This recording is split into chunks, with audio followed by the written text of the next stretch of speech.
Mackie here.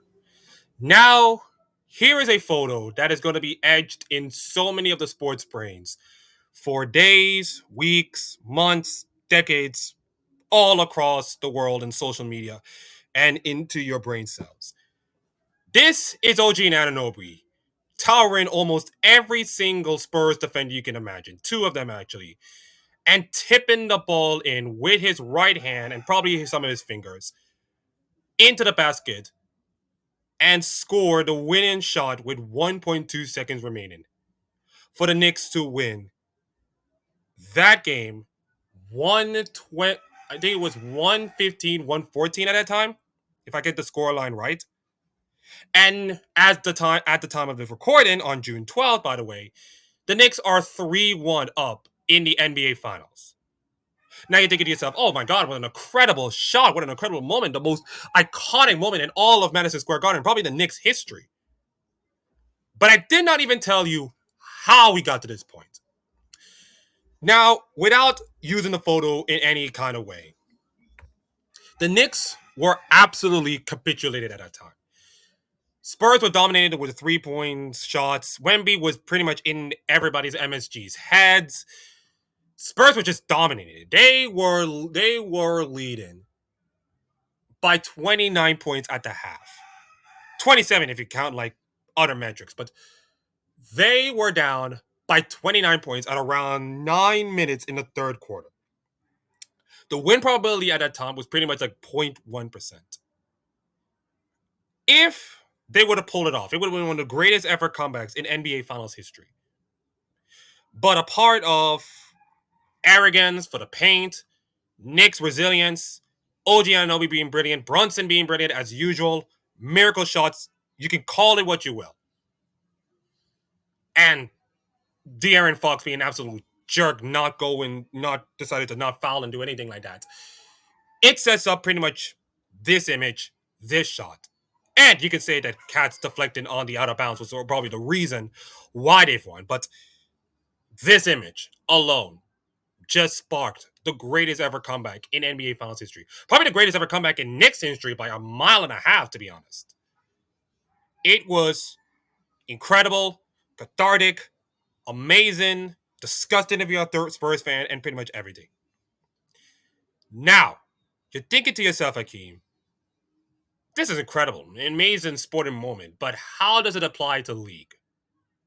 Well, here's the answer. I don't know. But I did went on to Reddit, and I decided to type that thing on Reddit, and unfortunately my webcam is not working, so I decided to kill this webcam off. So sorry about that. Yeah, I'm gonna kill this webcam off. And I decided that for this little exercise, I went to Reddit to specify what is the Knicks-Spurs. In fact, let me just go on Reddit right now. Let me just do my favor and just go on Reddit right now. And I asked the following question. What was the Knicks-Spurs equivalent? Also, by the way, there was a duck wearing a Mexican jersey.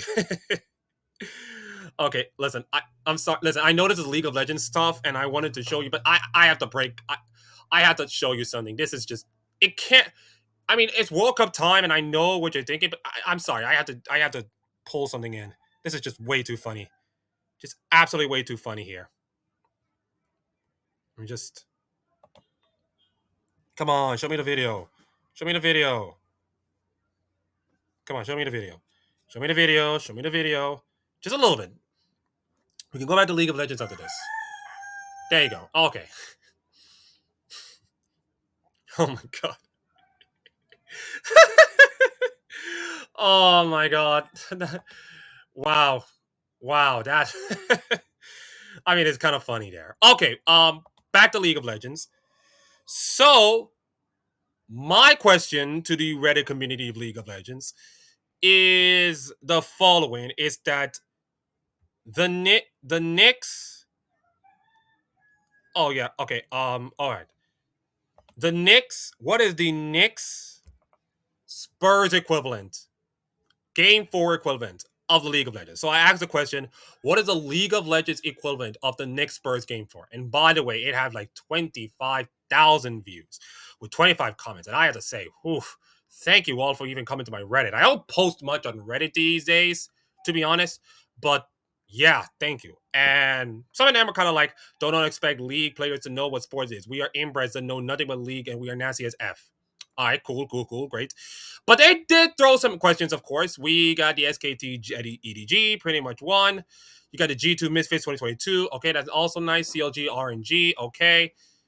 And there was, of course, T1 with the LTK Cup with the KT1. And then, of course, some of them don't remember, of course. That's the Misfits one.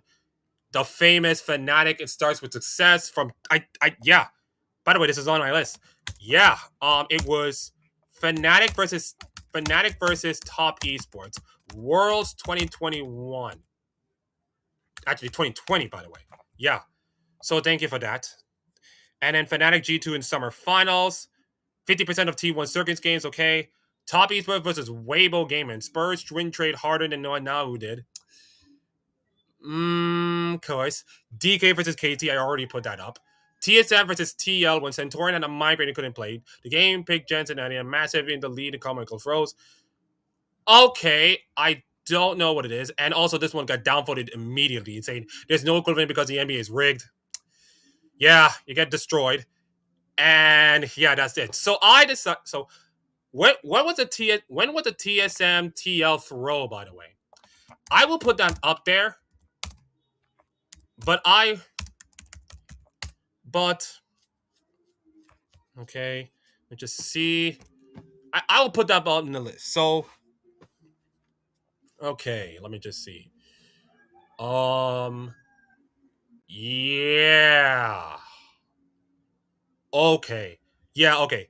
2020 LCS Summer Finals. Yeah. All right. So I'll put that up there. Okay. Put that up there. Okay. TSM, TL, LCS Summer 2020, 2020, 2020. Yep, there you go. Okay. So thanks to the people of Reddit, I compose a list of all the Knicks-Spurs Game 4 League of Legends terms.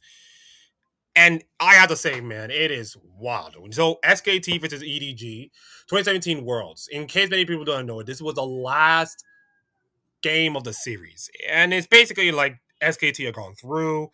I think you can say that both teams are already gone through by the time this whole bracket finish. I think many people know themselves. EDG has a massive lead. EDG had a 9-kill, big lead, almost like a 11K goal lead at that time, of course, with a massive kill.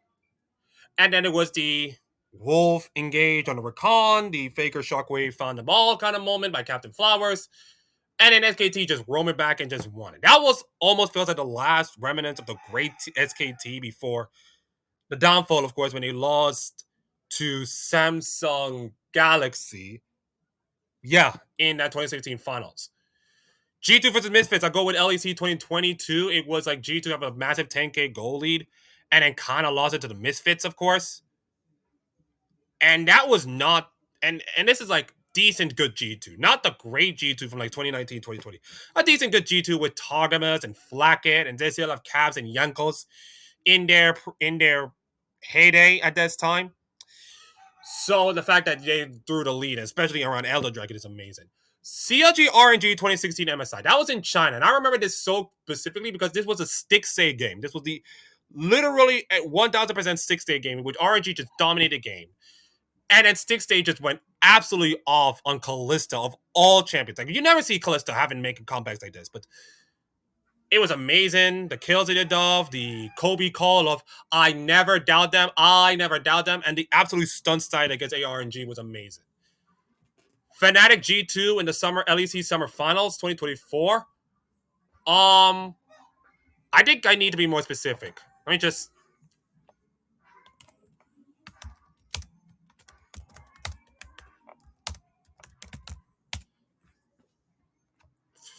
Oh God.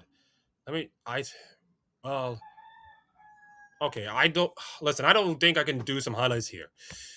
I think this was when G2 just dominated the league at that time, and everybody gonna give up. Yeah. Okay. Yes, I think I remember this. This was when Fnatic have like all the leads in their game and it lost. Because if I were specific, I think you can say that No, wait. Okay, wait. Okay.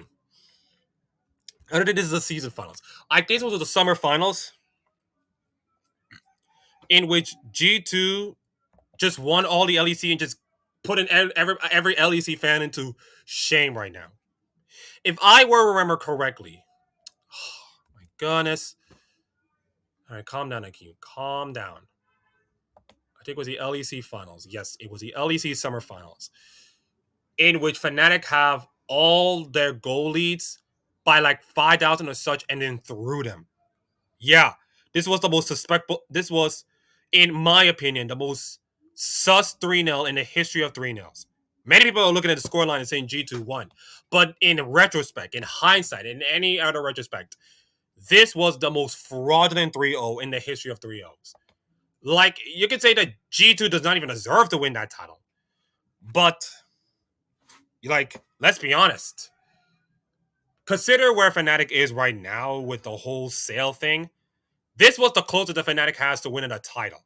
I'm not saying that winning a championship would have solved all Fnatic's problems. I'm not saying that, but they have this fraudulent G2 on the ropes. They even beat G2 in the upper bracket finals. And if a Fnatic to have this kind of horrible performance, like it, there's a part of me that feels like, does G2 deserve this title? I mean, yeah, basically, but when you see like Cats playing Corki 3 straight times, and Fnatic have like larger goalies and like all 3 of them. By the way, you know what? We need to specify this matchup. We need to look at all these matchups. We just need to look at all these matchups. Just look at all these matchups.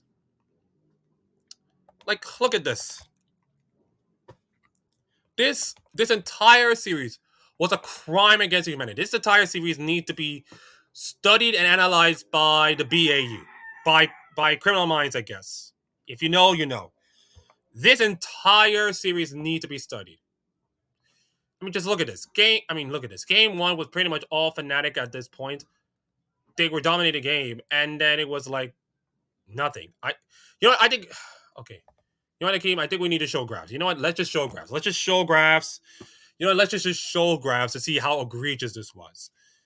And then I'll get to the rest, of course. I'll get to the rest. This is more like an exercise to me. I know this video is like not related to like esports and anything, but it's more like an exercise to me. This is kind of a little fun thing, of course, for me. So the first game was kind of like a criminally underrated, in which Fnatic would just dominate the game.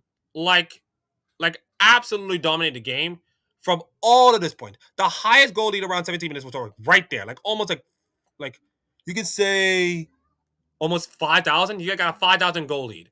And it was just downhill from there, and they lost that game. Now, okay, you're thinking that's bad. Game two, ladies and gentlemen, this was another instance of Fnatic dominating lead. Like, look at this. Around this time, around 8 minutes, Fnatic were just cruising. Look at them. They were cruising, almost like a 5K goal lead. Like, look at this. Look at how high this was. Almost 6,000 goal lead at around 21 minutes. And then somehow, some way, they found a way to collapse completely and lost in 35 minutes. And if you thought, well, Akeem, this could not get any worse. Oh, it gets worse. It gets absolutely worse. Like, look at this. Look at this. Look at the stats down there. Like, G2 did not get anything. No place, no void grabs, no nothing. And by the way, Fnatic had another goal lead about, like, almost 8.4K goal lead. And they lost the game still. Fnatic had, like, goal leads of about, like, let's just call it almost 20,000 and lost all 3 games. Like, that is why this is so criminal. And that was the point of, like, every LEC fan just give up at the moment. Just, like, throw their hands up in the air and just saying G2 is going to dominate the LEC. Which is still there now, but it's not as egregious as this. And also, Common Corp and Koi just battling G2 most of the time. It just restores my hopes sometimes. But the way that Fnatic throw all those leads is just absolutely disgusting, in my opinion. Really disgusting. T1 versus KT in the iteration of the LCK Cup this year, in which, you know, KT was dominating the lead, of course, and that was the T1 circus, which they found a way, and then, of course, they won that game, and that is it. KT versus D plus Kia. Let's just do a recent one. Recent buy and save KT D plus Kia. 10,000 goal lead in game 4, and they lost. 5,000K goal lead, and they lost. How in the world the KT roster won that series, I will never tell. In fact, they were down 2-0. This series was a wrap. And then to allow, listen, I'm not saying this to disrespect KT roster in any way, but to allow this KT roster, who were on the ropes like that, they should be ashamed. CV Max, the entire team, they should be ashamed of themselves for allowing that to happen. You're just giving Genji free food. Or maybe not. Who knows? But Fnatic with his top esports, it starts with success by Shox' speech when Fnatic were up 2-0. I think you could say that this is where the downfall of Fnatic began. I don't know when, but I feel like this is where the downfall of Fnatic began. With that speech and with that performance when top esports come back from 2-0 down to become the first ever team to reverse sweep. I could also put EDG, DRX at that point. You know what? I'll put that one. I'll put DRX versus EDG. And there was a lot of reverse sweeps. But this one is more specific because it was here in New York. I watched it live. And consider how Game 2 happened with the Nexus inhibitor respond on depth. I was ready to say, yeah, this series is over. EDG is going to win. EDG was the defending champions at the time. They were dominating. They were beating DRX. Mentally, they're cooked. And then slowly but surely, they came back, made the comeback happen. Pioshik with the steal, and it was amazing. It was absolutely amazing. And by the way, this took place in New York, by the way. Not in Madison Square Garden, but around the Hulu Theater in Madison Square Garden at that time. So a little connection there. And I think TSM TL was pretty much a horrible one in which TL trying to go for Baron and then kind of chuck it away, and then TSM won. Yeah, I think that was like horrible times for like T Liquid. It's a different time, of course, COVID and all kinds of stuff. So yeah, these are my list of the most Knicks-Spurs Game 4 in League of Legends terms. And I want you guys go down to comment. What is your Knicks-Spurs Game 4 in League of Legends terms? In terms of series and in terms of a single game or anything like that? Do you like my list? Do you not like my list? Comment down below. Anyways, thank you all for watching. If you're a Knicks fan, just please, if you're going to win the championship, don't throw egg in the faces. Just celebrate responsibly. Go crazy if you have to, but just don't go crazy, okay? Please. So anyways, thank you all for watching. Like, comment, subscribe.